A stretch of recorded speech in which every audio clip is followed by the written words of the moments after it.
교회는 기본적으로 모임입니다. 모임을 위해서는 특정 위치와 공간이 필요합니다. 한동안 교회는 건물이 아니다라는 표어가 유행처럼 번진 적이 있습니다. 이 구호의 내용은 매우 타당하지만 한편으로는 교회라는 모임을 위해서는 건물은 불필요하거나 혹은 필요 악으로 여기게끔 하는 인식을 만들어내는 부작용을 일으키기도 하였습니다. 과연 건물은 교회의 정신을 훼손하는 장애물일까요? 과연 교회 건물은 목사와 성도들의 잘못된 욕심으로 만들어진 사생아일까요?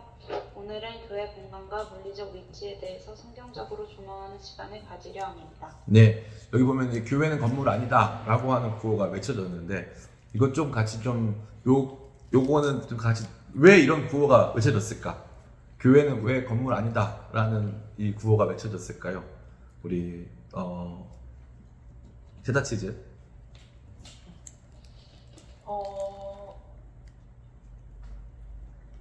교회라는 건물에 너무 집중하는 그런 의식들과 그런 손길들이 많아서 한 명 한 명의 성도가 교회라는 것을 집중하려고 그런 표어를 정했던 게 아닐까. 너무 가치를 집중하다 보니까 그러지 말자 라는 식으로 한 게 아닐까라고 추측해봅니다. 그러면 교회는 건물 아니다를 들었을 때 제다치즈님은 어떤 느낌이 들었나요?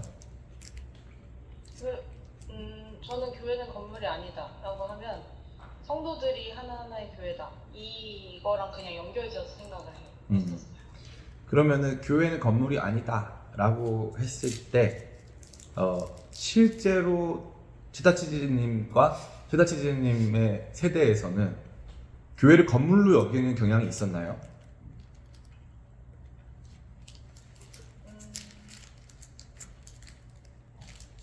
잘 모르겠어요.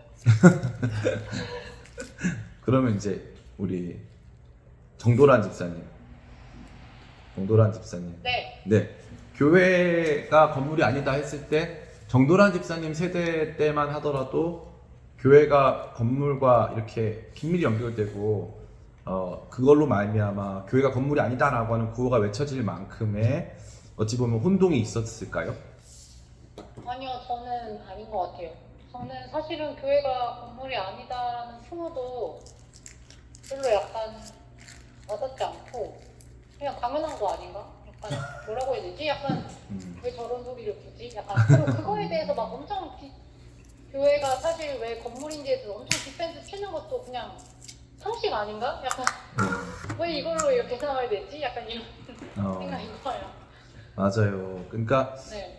이거 제가 왜 다루고자 했냐면은 양극단이 존재하는 것 같아요. 한편으로는 성도 각자가 교회다라고 하는 이제 인식을 줌으로써 우리가 교회됨을 더 공고히 확실하게 하자라고 하는 사람들도 있고 또 다른 한편으로는 이제 교회가 건물 아니다고 하면서 건물을 너무 중시했다. 왜냐면 어떤 교회들은 이제 성전 건축하는 거에 목숨 걸고 막 500억, 막 1000억 이런 건물 막 짓다 보니까 성도들이 영혼을 못 돌보는, 그래서 이제 교회가 마땅히 해야 하는 영적인 활동보다 어떤 그런 이 부수적인 활동이 더 강조되는 것 같은, 그리고 교회 건축헌금 많이 하면 복 받는다 뭐 이런 내용들이 사실 그게 우리 세대, 저랑 여러분 뭐 큰 차이는 안 나지만 이제 우리 세대에도 조금 있었어요. 근데 나도 사실 그걸 많이 영향받진 않았거든요. 근데 이제 아무래도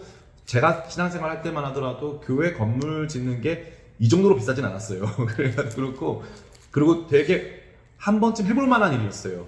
되게 기뻤고, 그래서 그렇게 많이 했고 실제로. 그리고 그때 성도들의 헌신도 깊어졌고 하나님을 향한 사랑도 깊어진 측면이 있으니까 내 윗대, 그러니까 80년대까지 90년대 중반까지 그때까지 건물에 집중했던 건 맞는 것 같아요.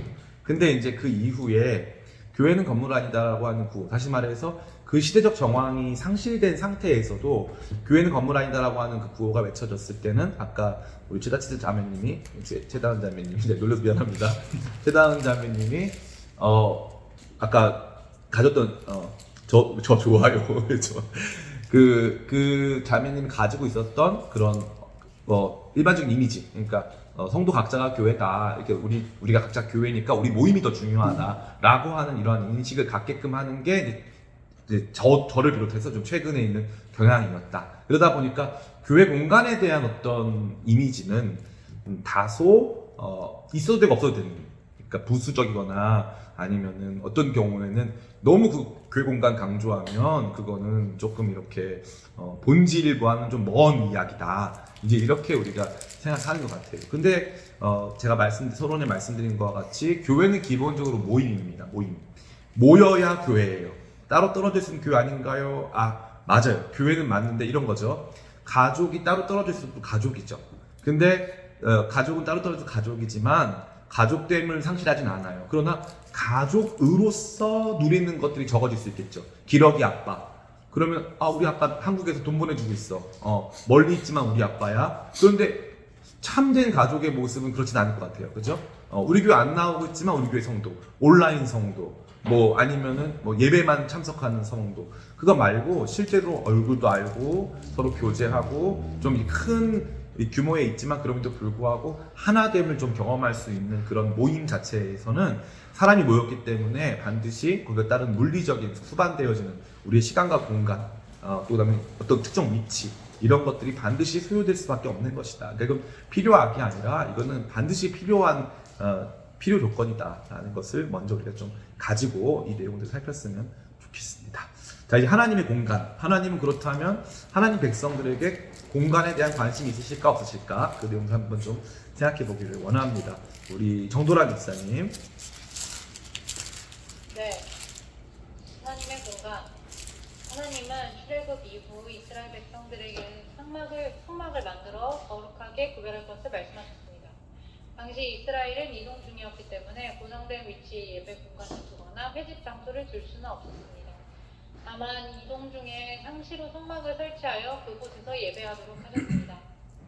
그러나 가나안 정착 이후 이스라엘 백성이 각자의 땅을 분배받게 되었을 때 하나님은 이스라엘 백성이 한 장소로 모이기를 원하셨습니다. 오직 너희 하나님 여호와께서 자기의 이름을 두시려고 너희 모든 지파 중에 선택하신 곳인 그 계실 곳으로 찾아 나아가서 너희의 번제와 너희의 제물과 너희의 11조와 너희의 손의 거제와 너희의 서원제와 낙헌 예물과 너희 소와 양의 태어난 것들을 너희는 그리로 가져나가 드리고 거기 곧 너희의 하나님 여호와 앞에서 먹고 너희 하나님 여호와께서 너희의 손으로 수고한 일에 복 주심으로 말미암아 너희와 너희의 가족이 즐거워할지니라. 신명기 12장 5절에서 7절 말씀. 아멘. 그리고 이 한 장소는 예루살렘 시기부터 예언된 아브라함 시기부터 예언된 예루살렘으로 확정되었고 드디어 솔로몬 시대에 해당 장소의 성전이 건설되었습니다. 특별히 이러한 중앙 성소의 목적이 단순히 하나님만을 만나기 위한 것뿐 아니라 모든 공동체 구성원들이 함께 만나는 것을 목적으로 하고 있음을 볼 수 있습니다. 너는 곡식과 포도주와 기름의 11조와 내 소와 양의 처음 난 것과 내 소원을 갚는 예물과 내 낙헌 예물과 내 손의 거제물은 내 각성에서 먹지 말고 오직 내 하나님 여호와께서 택하실 곳에서 내 하나님 여호와 앞에서 너는 내 자녀와 노비와 성중에 거주하는 레위인과 함께 그것을 먹고 또 내 손으로 수고한 모든 일로 말미암아 내 하나님 여호와 앞에서 즐거워하되 너는 삼가 내 땅에 거주하는 동안에 레위인을 저버리지 말지니라. 신명기 12장 17에서 19절 말씀. 아멘. 이러한 구약 성경 시대 성전의 특징은 첫 번째로 유일성, 두 번째로 중앙성, 세 번째로 연결성이라고 할 수 있습니다. 즉 하나의 성전이 공동체 중심에 위치한 형식으로 회중의 집결이 이루어진 것입니다. 또한 이러한 맥락을 성취하는 과정에서 하나님은 해당 공간에 많은 상징들을 두셨습니다. 성전의 위치와 규모, 그 안의 기물과 장식까지 하나님이 세심하게 디자인하셨습니다. 이것은 우리가 예배하는 하나님에 대하여 알게 하는 교육적인 기능을 하게 되었습니다. 그러니까 성소에 모이며 하나님을 예배하고 사람들을 만나는 종교적 사회적 기능뿐 아니라 하나님을 알게 되고 마음과 삶을 새롭게 하는 교육적인 측면도 있었음을 보게 되는 것입니다. 이와 같이 하나님은 하나님 나라 백성에게 공간을 주셨고 그 공간으로 모이기를 원하셨으며 그 공간 안에서 하나님을 만나고 많은 것을 배울 뿐 아니라 서로가 만나도록 하셨습니다. 예수님께서도 이 성전 안에서 자라시고 이 성전을 보며 안타까워하셨습니다. 그러기에 우리는 하나님이 우리를 모이게 하시는 공간의 중요성을 엿볼 수 있습니다. 네, 구약 성경 시대 때 이거 우리가 자꾸 이 구약 율법을 안 좋은 것으로만 치부하려고 하는 게 있는데요. 그렇지 않고 율법이 원형인데 이 원형의 정신이 이어지는 거거든요. 그래서 성전이 나쁜 게 아니에요. 성전은 완성되는 거예요. 그래서 성전이 왜 필요하냐를 봐야 되는 거예요. 그러니까 공간 자체가 중요한 건 아니지만 이 공간이 필요했다는 점, 그리고 왜 하나님께서 이 공간에 모이라고 왜 말씀하시는가, 성전이라고 하는 한 공간을 따로 두시고 여기에 사람들을 계속 모이게 했던 그 의미들을 발견하는 게 중요하다는 거죠. 그것이 지금 신약 성경 시대에는 특정되거나 뭐 이렇게 강제되는 것은 아니지만 여전히 그 모임이 우리 가운데 필요한 것이고 그 모임을 위해서도 당연히 공간이 있어야 한다는 것을 암시적으로 알 수 있다는 것입니다. 그러한 과정에서 여기 보면 재밌는 표현이 몇 군데가 있어요. 여기 보면요, 이제 앞장 보면은 하나님의 공간 앞에 보시면은 신명기 12장 5에서 7절인데 5절에 보니까 너희 모든 지파 중에서 택하신 곳인 그 계실 곳으로 나가서, 택하신 곳, 즉 하나님 계신 곳이에요. 그러니까 성전의 중요한 특징은 뭐냐면 하나님 계신 곳, 하나님께서 임재하시겠다고 약속하신 곳. 근데 그 곳으로 오라는 거죠. 사람들로 하여금 오라는 거, 그곳으로 모여라는 거죠. 제가 지난번에도 잠깐 말씀드렸지만 이 성전 하면 사람들이 내 마음 성전이니까 나만 예배하면 되지 않느냐, 절대 그렇지 않다 했죠. 우리가 함께 지어져, 성전으로서 함께 연합되고 지어진다는 개념을 모르는 거예요. 그거는. 그리고 그럴 바에는 교회가 왜 있어야 됩니까? 각자 알아서 예배하면 되죠. 교회가 굳이 왜 모이면 모일수록 비용도 많이 발생하고 안 좋은 게 더 많잖아요. 왜 모여야 됩니까? 주님은 모이기를 원하세요. 주님은 모이기를 원하십니다. 자꾸 흩어지려고 하는 것이 인간의 생각이에요. 주님은 모이기를 원하시는 거예요. 정말 중요한 겁니다. 주님은 모이기를 원하세요. 그러니까 그러다 보니까 하나님 택하신 곳에 그 모임 가운데 내가 있겠다는 거예요. 지금 예수님도 말씀하시잖아요. 두세 사람이 내 이름으로 모인 곳에 나도 그들 가운데 있다라고 말씀하시거든요. 이미 있다라고. 그러니까 모임 가운데 주님이 계시겠다는 거예요. 그러니까 모여라, 나도 함께 하겠다 라고 하는 약속이 놓여진 거죠. 그러니까 모임이 정말 중요한 것이고, 이 모임에 있어서 제가 여기 정리해드린 두 번째 페이지 넘어가시면은 구약시대 성전의 특징, 이런 정리가 참 이렇게 아무나 하는 게 아니에요. 근데 첫 번째, 유일성. 성전이 유일해요. 하나입니다. 중앙성. 왜 중심성이 아니냐면은 중앙성은 위치적으로 중앙이라는 뜻이에요. 위치적. 모든 사람이 올 수 있는 곳이라는 뜻이죠. 그 거리나 위치, 여기 지금 로케이션 자체가 중심부에 위치하고 있다. 그 중심성 그러면 가치의 중심처럼 여겨질 수가 있으니까, 중앙성 그러면 실제로 이렇게 이 중심부에 위치해서 물리적으로 중심이다 라는 것을 이해할 필요가 있는 것입니다. 세 번째는 연결성인데, 이게 하나님과 사람이 연결되어지는 측면, 성전이 거기 있어, 하나님이 거기 계시니까 만나야지 라고 되어 있잖아요. 근데 하나님은 놀랍게도 성전에 모였을 때 꼭 반드시 함께 모여야 할 대상으로 지정한 사람이 있어요. 우리 18절 말씀 제시기 한번 읽어볼까요? 18절부터 19절. 오직 내 하나님 여호와께서 택하실 곳에서 내 하나님 여호와 앞에서 너는 내 자녀와 노비와 성중에 거주하는 레위인과 함께 그것을 먹고 또 내 손으로 수고한 모든 일로 말미암아 내 하나님 여호와 앞에서 즐거워하되 너는 삼가 내 땅에 거주하는 동안에 레위인을 저버리지 말지니라. 네, 레위인을 저버리지 말래요. 왜요? 왜 성전하고 무슨 상관이죠? 택하신 곳에 가면 뭐가 있어요? 성전이 있는데 성전을 섬기는 주의 종들이 있잖아요. 그러면 그 사람들 만나라는 거예요? 만나지 말라는 거예요? 만나라는 거죠. 그 사람들은 그러면 이 대부분의 사람들이 예루살렘에 비워놓고 일상을 살아갈 때 이 사람들은 예배 현장을 지키고 있잖아요. 그러니까 이 정하신 절기나 또 이런 행사 날이나 안식일에 성전에 올라와라, 모여라, 모여서 누구랑 함께 해라? 레위인들과 함께 해라, 하나님 섬기는 사람들과 함께 해라. 그냥 일상을 살아가는 생활인으로 머물지 말아라. 함께 레위인과 하나님과 같이 연결되어지는 연결의 존재, 하나님 때문에 같이 형제 자매 되어서 일상에서 경제력이 없고 일상에서 생산성이 없는 그들, 하나님 섬기는 그 사람들과 함께 연합해야 된다. 그렇기 때문에 그 장소로 와야 된다. 성전이 있는 장소로 네가 와야 된다. 예배가 벌어지고 있는 그 장소로 너가 와야 된다는 거예요. 그래서 거기에서 예배하고 있는 사람들을 만나야 된다라고 그 연결을 강조하신 거죠. 하나님을 만나는 수직적 연결과 더불어서 하나님을 섬기는 다른 사람들을 함께 만나는 수평적 연결까지, 이 연결이 이루어지고 모임이 이루어지는 이 공간을 하나님 굉장히 중시했다는 사실을 우리는 볼 수 있는 것입니다. 그러니까 이건 진짜 중요한 것이고, 예수님도 누가복음에 보면은 예수님도 성전에 들어가셨죠. 성전에 들어가셔가지고 그 12살 때 들어가셔가지고 거기서 그 마리아와 요셉이 예수님 놓고 나오잖아요. 그 얼마나 마리아와 요셉 정신머리가 없는지 등자가 맞아야 되는데요. 그 아들 12살짜리 장남을 놓고 갔어요. 근데 갔더니 예수님이 거기 성전에서 계시면서 계속 거기에서 이제 거기 신학자들 서기관들하고 토론하시고 말씀에 대해서 공부하시고 그렇다고 나오잖아요. 성전은 그런 공간이에요. 굉장히 중요한 공간입니다.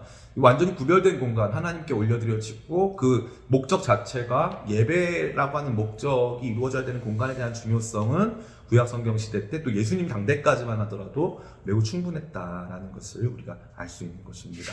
자, 이제 신약 시대의 공간에 대해서 우리 이제 또 우리 혜선이가 잘 있습니다. 또 이런 거를 혜선이 한번 보고 있습니다.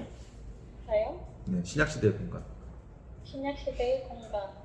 초대교회의 주요 회집 장소는 구약 성경 당시보다는 상황과 환경에 맞추어 다변화되었습니다. 그러나 초창기에는 여전히 성전 그 중심에 있었습니다. 날마다 마음을 같이하여 성전에 모이기를 힘쓰고 집에서 떡을 떼며 기쁨과 순전한 마음으로 음식을 먹고. 사도행전 2장 46절 말씀.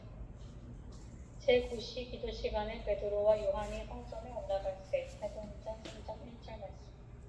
주의 사자가 밤에 옥문을 열고 끌어내어 이르되 가서 성전에 서서 이 생명의 말씀을 다 백성에게 말하라 하매 그들이 듣고 새벽에 성전에 들어가서 가르치더니 대제사장과 그와 함께 있는 사람들이 와서 공회와 이스라엘 족속의 원로들을 다 모으고 사람을 옥에 보내어 사도들을 잡아오라 하니 사람이 와서 알리되 보소서 옥에 가두었던 사람들이 성전에 서서 불쌍을 가르치더이다 하니. 사도행전 5장 16절에서 25절 말씀. 사도들은 성전에서 계속 기도했고 가르쳤습니다. 또한 여러 종류의 모임들도 성전에서 지속되고 있었음을 알 수 있습니다. 그러니까 초대교회의 시작 당시에도 성전은 상징과 기능을 모두 포괄하는 중심 공간이었음을 알 수 있습니다. 그러나 특이한 것은 일종의 이원화가 이루어진 것입니다. 성전이라는 중심 공간과 더불어 가정에서도 매일 모이게 된 것입니다. 중요한 회집은 여전히 성전에서 이루어지고 있었으나 가정에서 영적 교제가 이루어지고 교회의 활동이 연장되고 있었습니다. 또한 흩어진 유대인 공동체의 중심지라고 할 수 있는 회당 역시도 교회의 공간으로 이용됩니다. 회당은 전도의 주요한 현장이었으며 지속적인 가르침이 이루어지기도 하였습니다. 초대교회의 공간의 다변화는 각 지역에 교회가 세워지면서 더욱 가속됩니다. 이제 교회는 필요한 공간을 대관 혹은 대여하여 사용하게 됩니다. 바울이 회당에 들어가 석 달 동안 담대히 하나님 나라에 관하여 강론하며 권면하되 어떤 사람들은 마음이 굳어 순종하지 않고 우리 앞에서 이 돌을 비방하거늘 바울이 그들을 떠나 제자들을 따로 세우고 두란노 서원에서 날마다 강론하니라. 사도행전 19장 8절에서 9절 말씀. 두란노 서원은 학술 장소로 여겨집니다. 바울은 에베소의 제자들을 따로 이 장소에서 매일 만나서 가르친 것입니다. 신약의 교회들은 이와 같은 공간의 다변화를 경험합니다. 이것은 한편으로는 교회는 어디에서나 예배할 수 있다는 것과 더불어 동시에 교회에는 공간이 필요하다는 사실을 모두 강조하고 있습니다. 또한 교회의 모임에 필요한 공간은 지역교회, 즉 사람들이 생활하는 공간으로 이동하였음을 볼 수 있는 것입니다. 네, 여기 보시면은 이제 신약 시대 때도 성전이 굉장히 중요한 공간으로 간주되고 있죠. 초대교회 역시도 마찬가지입니다. 그럼 초대교회가 자기들만의 별도의 공간이 있었을까요? 없었을까요? 별도의 공간이 있었을까요? 있었습니다. 왜냐하면 초대교회 예수님께서 승천하신 다음에 120명의 성도들이 모여서 기도했거든요. 그게 바로 마가의 다락방입니다. 예수님께서 이제 제자들에게 성만찬을 제정하시고 발을 씻겨주신 마가의 다락방은 예수님과 그분의 제자들에게 우호적인 공간으로 제공되었습니다. 그러니까 처음부터 공간이 없던 게 아니에요. 공간이 있어야 됩니다. 공간이 있어야 120명이 모이는 거예요. 놀랍게도 그 120명이 이제 오순절 성령의 강림으로 말미암아 부흥하게 되었을 때 그 다음으로 옮긴 장소가 바로 성전이었다는 거예요. 이게 성전은요, 예수님을 십자가에 매달은 사람들이 주관하는 공간이었어요. 근데 거기에서 말씀을 담대하게 선포하기 시작했죠. 그 과정에서 한번 베드로 투옥되기도 합니다. 그런데 그 베드로 투옥 당시에도 천사가 와서 베드로 구출하면서 다시 성전에서 이 말씀을 또 가르치라고 말을 하는 거죠. 그러니까 성전은 망하고 없어져야 될 공간이 아니라 더 이상 필요 없어진 공간이 아니라 회복되고 성취돼야 될 공간으로 간주되고 있음이 분명합니다. 그러니까 이거 너무 재밌는 거예요. 그럼 유대교회 공간이니까 없어져야지. 아니에요. 회복되고 성취돼야 되는 공간이에요. 예수님이 회복하시고 성취하신 공간. 그러니까 성전은 예수님 때문에 이제 없어진 거, 성전은 필요 없는 거, 절대 아니라는 거예요. 절대 아니다. 기존 예수님 이미 부활 승천하셨음에도 불구하고 제자들은 성전 안에서 모였고 성전 안에 하나님 백성들이 존재하고 있었다는 거죠. 아직 복음 받아들이지 않았지만 거기 안에 하나님 백성들이 존재하고 있었다라는 것을 볼 수가 있습니다. 이 디아스포라라고 하는데 이 BC 586년에 이 남유다가 패망함으로써 남유다에 있었던 많은 사람들이 바벨론 지역으로 흩어지게 됩니다. 그리고 그 뒤에 이제 메소포타미아 제국이 생겨나고 그 뒤에 보면요, 그 알렉산더 대왕 때 또 이렇게 이 지중해권 전역이 통일이 됩니다. 근데 그때 바벨론 지역에 끌려갔던 사람들 중에 돌아오지 못한 사람이 굉장히 많아요. 그런 사람들이 유대인들이 뭐 유럽 지역이라던가 아니면은 이제 소아시아 지역 혹은 더 뭐 중앙아시아 지역까지 많은 데 분포하면서 이제 공동체를 만들어요. 그거를 뭐라고 하냐면 바로 게토라고 해요. 게토. 유대인 공동체를 만드는 거예요. 그래서 이 게토가 만들어지는데 거기 중심에 뭐냐면 시나고그, 회당이 세워집니다. 회당에서는 성전은 아니에요. 그러나 모임 장소죠. 그런데 사도 바울 당시까지만 하더라도 모든 전도는 회당에서 이루어집니다. 제가 전도 관련된 얘기 안 했지만, 교회와 전도 얘기 안 했지만, 노방 전도가 성경적이냐를 묻는다면 정말 제가 할 말이 많은데, 예수 천당 불신 지옥을 그냥 외치는 것은 절대 성경적일 수가 없다. 제가 확실하게 말씀드릴 수 있습니다. 예수 천당 불신 지옥을 그냥 외쳐서 얻어 걸려라 하는 식으로 해서 외치는 거는 그분들의 열정이 순수하다는 것도 인정하고 그분들의 헌신이 소중하다는 것도 인정하지만 그 방법론 자체가 성경에서 지지하는 것이냐? 절대 그렇지 않다. 절대 그렇지 않다. 왜냐하면 성경이 보여주는 이 사람들의 전도 방식과 패턴이 존재하는데요. 그게 언제나 접촉면을 갖고 있어야 돼요. 접촉면이 없는 상태에서 전도가 이루어진 적은 없습니다. 목사님 거기 보니까 이 에디오피아 넷이 전도하지 않습니까? 잘 보시면 에디오피아 넷이가 예루살렘에 예배하러 왔다가 돌아가는 길에 병거 위에서 그의 그 이제 마차죠. 마차 위에서 이사야서 53장 말씀을 읽고 있었어요. 그때 성령께서 빌립으로 하여금 그가 지금 하나님 말씀을 읽고 있다, 그에게 다가가라 해가지고 빌립이 그 마차를 뛰어 따라가면서 읽으시는 것을 다 깨달으십니까? 이렇게 외쳐본 거예요. 그랬더니 가르쳐준 지도하는 자가 없거든 어찌 깨달을 수 있으리요? 하니까 그 마차에 올라탑니다. 얼마나 빠르면 마차에 올라탑니까? 올라타서 거기서부터 그가 읽고 있던 말씀을 지도해 주는 거예요. 알려주는 거예요. 그러니까 그 사람이 그 듣자마자 내가 이제 믿게 되었거늘 꺼리필 것이 무엇이냐 하고 내려가서 가는 길에 있었던 그 작은 이 오아시스에서 바로 침례를 받습니다. 그러면서 전도를 받는 거예요. 그러니까 그냥 예수 천당 불신 지옥 그냥 얻어 걸려라 하는 방식으로 막 마이크 켜놓고 해서 전도가 이루어진 경우를 저는 모르겠으니까 여러분들이 알게 된다면 저한테 알려주세요.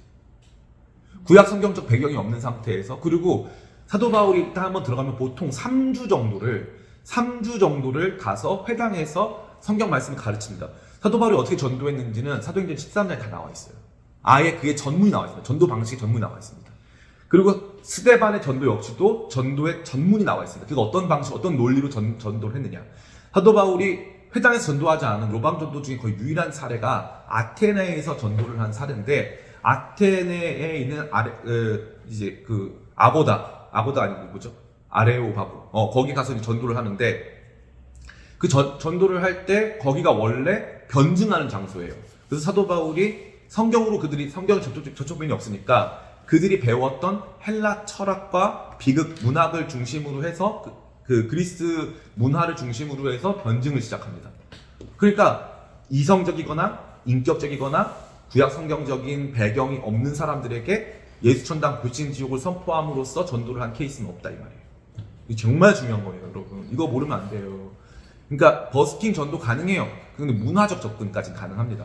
그러나 갑자기 마이크 들고 와서 예수 천당 불신 지옥 소리 외치고 노래도 못하는데 막 아무거나 불러 제끼고 그러면 성도들이 교회를 어떻게 바라보겠습니까? 최악의 모습인 거죠. 너무 안타까워요. 저는 그게 너무 안타까웠습니다. 한국교회의 이제 반지성주의가 너무 팽배한데요. 너무 안타깝습니다. 어찌됐건 이 회당은 그러한 이 하나님 나라를 전파하고 교회가 거기에 이제 회당에 있었던 회당 구성원들이 교회의 구성원, 다시 말해 그리스도의 몸된 교회의 일원으로 변화되어지는 이 과정에 있어서 회당이라고 하는 장소가 굉장히 중요해졌어요. 근데 너무 놀라운 것도 뭐냐, 이 회당에서도 계속 가르치다 보니까 회당에 회당장이라고 하는, 우리로 치면 운영위원회 같은 게 있는데, 운영위원회가 뭐 A 회당이 있단 말이에요. 예를 들면 뭐 고린도 회당. 고린도 회당은 넘어갔습니다. 고린도 회당은 회당장들이 다, 이 정도면은 사도 바울 말이 맞다, 예수님이 메시아가 맞다고 해서 회당 통째로 넘어갑니다. 통째로. 근데 에베소는 회당이 안 넘어간 걸로 보여져요. 그러다 보니까 에베소에서는 회당에서 가르쳤는데 사람들이 이거 우리가 못 받는다, 이거는 너무 다르다 해가지고 사도 바울을 내줬습니다. 그랬더니 어디로 갑니까? 여기 나와 있죠. 9절에 두란노 서원이라는 데 갑니다. 지금 에베소에 가면 이 두란노 서원이라고 하는 공간을 찾을 수는 없어요. 추정진이 있어요. 아마도 여기였을 거다. 근데 에베소에 제가 꼭 가보라고 말씀드리는 거, 우리 제다치도 가시겠지만 에베소 가면요, 지금도 남아있는 어마어마한 건물이 하나 있어요. 몇 층, 한 3층 정도, 4층 정도 되는 규모의 그 건물이 남아있습니다. 그게 이제 나중에 검색해보시면 아시겠지만 셀수스 도서관이에요. 셀수스 도서관이라고 하는 이제 이 지중해 로마 제국의 3대 도서관이 있습니다. 셀수스 도서관. 그러니까 에베소가 가지고 있는 그 영광스러운 그런 문화와 그들의 지적인 어떠한 기조를 볼 수 있는 현장인데, 그 셀수스 도서관을 참고로 봤을 때 두란노 서원이라고 하는 것도 학술적인 목적으로 세워졌던 어떤 그 기관이라는 것을 알 수가 있고, 이 학술 목적의 기관에서 날마다 강론했는데, 이 지중해권에 가면은 그때도 시에스타라고 하는 시간이 있어요. 그게 뭐냐면은 낮 뭐 한 12시부터 한 4시까지, 3시까지 잠을 잡니다. 잠을 자요. 너무 덥기 때문에 일할 수가 없어가지고 낮잠 시간이 있는데, 이 낮잠 시간에 두란노 서원이라고 하는 장소를 대관해서 2년 동안 맨날 가르친 거예요. 진짜 대자훈련을 맨날 한 겁니다. 2년 동안. 그러니까 그 공간이 필요했어요? 필요했죠. 두란노 서원 없었으면 됩니까? 안 돼요. 그 공간이 대관한 공간도 필요했다는 거죠. 근데 이거는 뭐냐면은 신약 성경 시대에는 기존의 구약성경이 갖고 있던, 구약성경 시대가 갖고 있었던 성전의 유일성, 중심성, 연결성이 다른 방식으로 다 변화됐다는 거죠. 그래서 성전이 더 이상 이제 유일하진 않아요. 그게 큰 틀 안에서 유일하지만 그 모습이 지역적으로 흩어지기 시작했다는 겁니다. 지역적으로. 성전을 무시한 채, 성전을 파괴한 채? 아니에요. 신약 성경에 나온 얘기는 아직 성전이 파괴되기 전이에요. 그러니까 성전을 존중하면서, 성전을 존중하고 성전에서 그 성전이라고 하는 공간과 그 상징을 존중하면서 이제 점차적으로 다변화됐는데, 그럼 어떻게 다변화됐느냐? 사람들이 있는 곳으로 성전이 갑니다. 예전에는 성전이 있는 곳으로 사람들이 왔다면, 이제는 사람들이 있는 곳으로 성전이 갔다는 거예요. 사람들의 생활의 현장으로 세워진 교회, 그 사도 바울이 밟는 땅 안에서 사람들이 생활하는 그 공간 안에 교회가 세워졌고, 그 교회 공간 안에 아직까지는 교회만의 독특한 건물이 존재하진 않았지만 거기 안에 교회가 세워지고 공간이 마련되기 시작했다라는 것을 우리가 볼 수 있는 거죠. 그러한 과정에서 다변화가 이루어졌고, 이 형식 면에서는 공간 임대가 됐든 이제 회당을 이용하는 모습이 되었든 뭐 다양한 모습을 다 살펴보지 않았지만, 우리가 이번 주 선교학교 때도 만나게 됐던 이제 드로아 지역에서 사도 바울이 강론을 했다고 되어 있는데, 이제 그 강론을 할 때 유도가 떨어져서 죽었지만 다시 살아나잖아요. 거기도 그들이 모인 곳에라고 되어 있단 말이죠. 정기적으로 모이는 장소였을 거란 말이죠. 주일날 모이는 정기 모임의 장소들이 다 존재했다는 것입니다. 그러니까 공간 없이 예배하고 교회를 확인하는 것은 상징적으로 가능하지만 실제적으로는 불가능한 일이었고, 공간이 그만큼 필요했다라는 것을 알 수가 있는 거죠. 오늘 여기 다루진 않았지만 이제 뭐 제가 말씀드리고 싶은 거는, 자, 그렇다면 언제부터 이제 공간이 좀 과도해졌느냐, 생각해 필요가 있는데, AD 이제 313년으로 기억나는데, 이제 콘스탄티누스 황제가 이제 밀라노 칙령이라고 하는 칙령을 통해서 기독교를 로마의 공인 종교로 제정을 합니다. 로마의 공인 종교가 된 것은 무슨 뜻이냐면요, 로마는 관대한 종교 정책을 갖고 있었어요. 관대한 종교 정책이라는 건 뭐냐면은 각 지역, 큰 제국을 다스리다 보니까 각 지역의 이 문화나 종교적인 것들을 수용하고 그것을 존중하면서 그들이 이제 이 각자의 신앙을 가질 수 있도록 한 거죠. 대신 아무 종교나 난립하면 안 되니까 로마가 종교를 지정했다는 거예요. 근데 그때까지 이 313년 이전까지는 어마어마한 박해가 있었습니다. 어마어마한 박해가 있다 보니까 기독교인들이 굉장히 많았음에도 불구하고 아직 공인 종교가 아니었죠. 근데 콘스탄티누스 황제가 이제 기독교를 공인 종교화하게 됩니다. 그래서 콘스탄티누스 황제 때 기독교가 공인 종교가 되고 여러 종교 중에 하나로 인정받게 되고 그래서 이제 합법화가 이루어지는 거죠. 근데 거기에 멈추지 아니하고 300년대 중반, 320 몇 년 아마 제가 기억나는데 디테일한 정보는 틀릴 수도 있어요. 근데 그때는 이제 로마의 유일 종교가 됩니다. 그러면서부터 어떤 일이 발생하냐면은 그 전에 있었던 카타콤이라고 하는 지하 동굴 예배당이 있단 말이에요. 로마에 가면은 지하 동굴 예배당이 있고 터키에 이제 거기 어디죠? 가파도키아 지역 가도 거기에 이제 박해를 피해가지고 있었던 이제 사막 교부들의 현장. 그래서 이제 그 지하에 가면은 어마어마한 대림구유라는 지역 가면은 엄청난 지하 도시가 있어요. 거기 박해를 피했던 기독교인들. 그 지하에 있던 사람들인데 양성화가 이루어지면서 로마 황제가 이제 수도를 이탈리아 반도에 있는 로마에 있던 수도를 콘스탄티노플이라고 하는 지금 이스탄불로 옮기게 됩니다. 그 옮기면 로마 황제가 원래 살던 궁전이 있을 거 아니에요.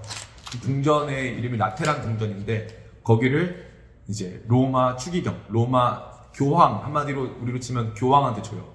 그러면 불과 50년 전까지만 또 박해받고 이제 지하에 살았던 사람들이 이제는 로마 제국 내에서 제일 화려한 공간을 소유하게 된 거예요. 자, 여기서부터 이제 문제가 발생하기 시작하는 거죠. 그러면서부터 이 공간과 공동체 사이에 균열이 생기기 시작하고 하는 거예요. 그래서 많은 이 종교학자들 혹은 또 이 역사신학자들은 과연 그때 이제 기독교 공인이 우리한테 주는 메시지가 무엇일까요? 그러니까 기독교는 언제나 하층민의 종교 혹은 이제 박해받는 종교로 머물렀어야 하고 양성화돼서는 안 됐을까? 그런 고민을 지금도 하는 것 같아요. 그런 이야기를 지금도 하니까. 근데 저는 하나님 뜻 가운데 그건 우리가 역사의 과정을 존재하지 않고 하나님 뜻 가운데 그 하나님 나라의 방식이었다. 그러나 그때 확실히 우리가 교회됨과 공간에 대한 좀 어떻게 보면 이제 주객 전도가 좀 이루어진 것 같다라는 판단은 굉장히 많이 듭니다. 왜냐면 그 다음부터 대부분은 교회 공간을 세움으로써 하나님 나라를 선포한 일들이 많아졌기 때문에 그런 일들이 수천 년 동안 이어져 왔다라는 것을 우리가 교회 역사 속에서는 배우게 되는 거죠. 또 한국교회 역사 속에서는요, 이 교회 건물과 관련돼서도 좀 드릴 말씀이 많은데, 그 강화도에 가면은 성공의 강화 성당이라는 게 있어요. 보면은 그 형식이 절처럼 지어졌습니다. 절처럼. 왜 그렇게 지었냐면은 그 당시에 이제 토속신앙이라던가 뭐 불교 뭐 이런 신앙을 갖고 있는 사람들이 교회에 나온다는 것이 너무 서구화된 그런 건물로 나오는 게 이제 좋아 보이지 않으니까 이제 교회에 나올 수 있는 좀 이렇게 어떤 이런 허들을 낮추려고 이제 그런 방식의 교회를 짓게 되는 거죠. 그런 교회 건물들이 지속적으로 지어졌고 그 건물들 안에서 교회들이 실제적으로 모이고 거기서 영향을 받은 것은 사실입니다. 그러니까 교회가 건물 아니다라고 전면적으로 부정하는 것, 그건 당연한 말이잖아요. 제가 늘 말씀드리지만 가족은 아파트가 아니다. 당연하죠. 가족이 왜 아파트입니까? 근데 가족은 아파트나 뭐 특정 건축 형태에 살잖아요. 그리고 그 가족이 가족 경험을 하면서 가족으로서 추억을 만들고 애가 성장하는 안전을 도모하고 하는 데 있어서 공간이 주는 유익과 공간의 필요성은 절대적입니다. 절대적이에요. 그러니까 우리가 이 부분에 대해서 고민하지 않을 수가 없는 것이죠. 그러니까 우리 양쪽 극단에 있어서는 안 된다는 거예요. 한쪽 극단은 뭐죠? 교회가 건물이 다니까 교회 건물이면 된다. 교회 건물에 엄청난 투자를 하고 교회 건물이 지어진 게 우선이다 라고 하는 건물에 대한 어떤 이제 맹종을 하는 그런 부류가 있겠고, 다른 한쪽은 완전 해체주의. 건물 따위는 필요 없다. 우리 마음만 있으면 된다. 그거는 제가 생각했을 때는, 제가 그런 사람이었는데 제가 생각했을 때는 그건 너무 순진하고 나이브한 생각이다. 인간은 의식적 존재가 아닙니다. 의식적 존재라는 게 뭐냐면 나는 결정했어. 나 하나님 따라가기로 결정했어. 나 걱정 없어. 됩니까? 안 됩니까? 안 돼요. 반드시 무너집니다. 성경이 증명하는 거예요. 이거는 다윗과도 같은 사람, 나 평생 주님을 사랑하겠습니다. 주님의 길을 따르겠습니다. 주의 말씀 속에서 나를 보여주시면은 내가 그 말씀 지키겠습니다. 말씀했어요. 근데 정말 입에 담을 수 없는 엄청난 범죄를 저지르지 않았습니까? 그러면은 너무 놀랍게도 우리는 늘 생각하는 거예요. 특정 제도나 어떠한 눈에 보이는 가시적인 어떤 질서나 이 건물이나 뭐 조직이나 이딴 거 필요 없다. 아니에요. 이게 우리를 지켜주는 겁니다. 이거를 완전히 도외시한 채 그냥 이거는 아무 상관이 없는, 이래도 그만 저래도 그만인 거고 결국 사람만 모이고 이제 뭐만 이루어지면 아무 상관없다라는 것은 실제적으로 하나님께서 당신의 백성들을 눈에 보이는 공간 속으로 인도해 오신 역사들도 전혀 알려고도 하지 않는 그런 태도일 수 있다는 거죠. 그러니까 교회 공간은 하나로 모이는 것이 제일 중요하다. 모일 수 있는 곳이어야 된다. 그리고 거기에서 우리가 중심적으로 같이 모이는 곳이고 거기에서 연결돼야 된다라고 하는 가치를 지니는데 이게 나중에 예수 그리스도 안에서 성취되면서 다변화되고 다양한 형식도 가능해지고 대신에 그 안에서 모임이 더 활성화되어지는 양상으로 발전했다라고 정도로 여기면 될 것 같습니다. 나가는 말 우리 김현욱 집사님 한번 읽어주시겠어요? 교회와 공간은 불가분의 관계입니다. 다만 그 공간이 반드시 어떠한 특정한 위치나 특정한 모습으로 규정된 것은 아닙니다. 이제 교회 공간의 유일성, 중심성, 상징성보다 실제적인 필요에 따라서 삶과 연결된 곳에서 다 함께 모일 수 있는 장소라는 가치가 더욱 중요해졌습니다. 우리는 이러한 관점으로 교회의 공간을 이해해야 합니다. 네, 모일 수 있느냐? 그게 제일 중요한 거예요. 모일 수 있느냐? 모일 수 있느냐? 이 질문들에 대해서 고민을 많이 해야 되고 이 모일 수 있느냐가 이런 거죠. 한편으로는 거리가 가까운 데도 있겠지만 가고 싶은 공간이냐, 그리고 우리가 어떤 문화적으로라도 뭔가 같이 모였을 때 시너지를 낼 수 있는 공간이, 한마디로 공간 자체의 효용이 굉장히 중요해졌다. 그리고 그 공간 자체의 효용을 예전에는 성전이라고 하는 딱 어떤 그 예배만을 위한 공간으로 세팅된 부분이 있었다면 두란노 서원처럼 계속 매일매일 모여서 제자훈련할 수 있는 장소를 대관할 수도 있는 것이고, 그 드로아에서 모이는 곳, 일주일에 한 번씩 모이는 그 장소를 대관할 수 있는 것이기도 하지만 어찌됐건 그러한 모임의 장소는 계속적으로 필요해졌다라는 것을 우리가 알 수 있습니다. 그래서 교회와 공간은 굉장히 필요한 거예요. 그리고 또 한 가지 제가 나누진 않았지만 교회 공간의 상징성, 그러니까 공간 자체가 보여주는 상징성 역시도 좀 중요하다라고 전 생각해요, 사실. 근데 목사님, 근데 우리 카라 아톨은 그 상징성은 떨어지죠. 예. 뭐냐면은 저는 이게 저한테 카라 아톨, 우리 기쁨의 교회 카라 아톨은 기쁨의 교회 본당이기에 앞서서 두란노 서원 같은 느낌이에요.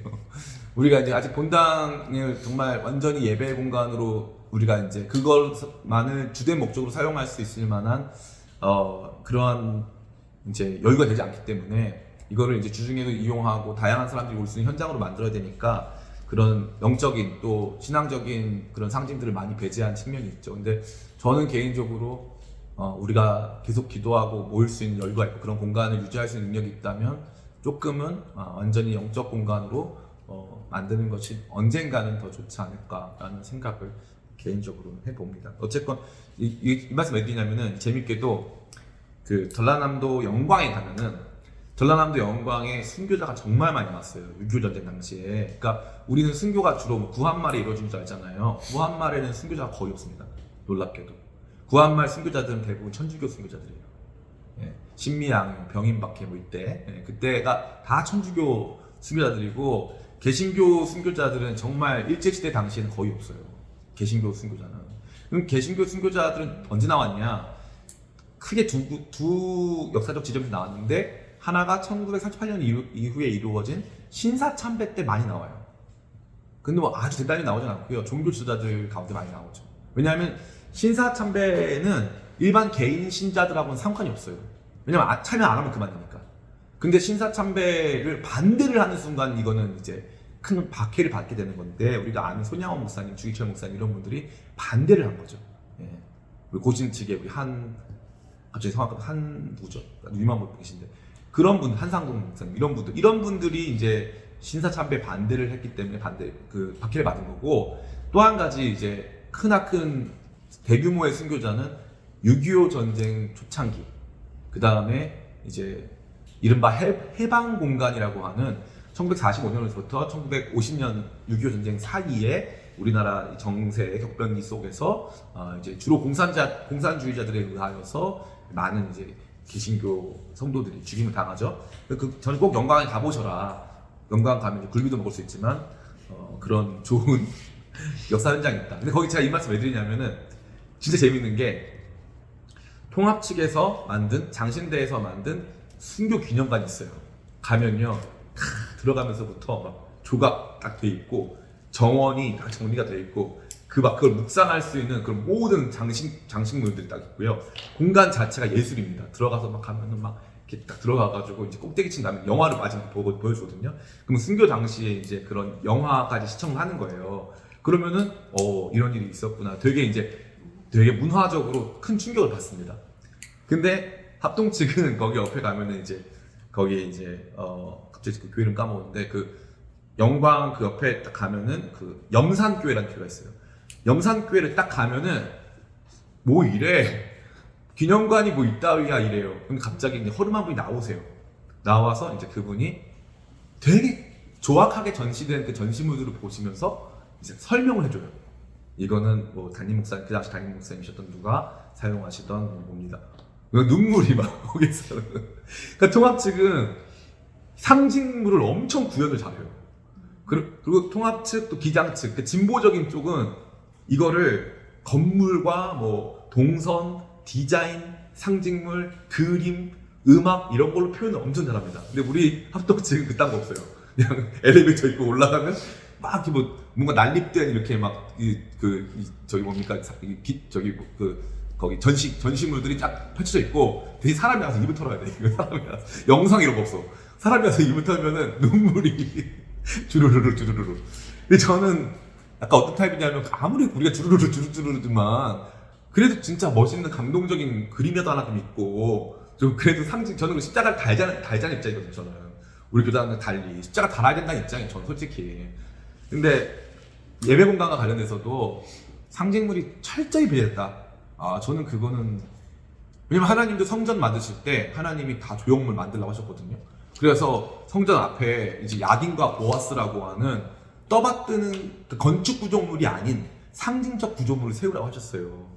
그래서 거기에 보면 위에 성류가 달려있고 다 상징인 거예요. 성류가 상징이고 이쪽에는 여기 날개 달린 천사 있잖아요. 그 천사, 그 스랍 천사도 상징인 거예요. 그걸 다 이제 눈에 보이도록 해가지고 성전 벽면과 이런 거 다 꾸미게 하셨거든요. 그거다 보석 막 받고.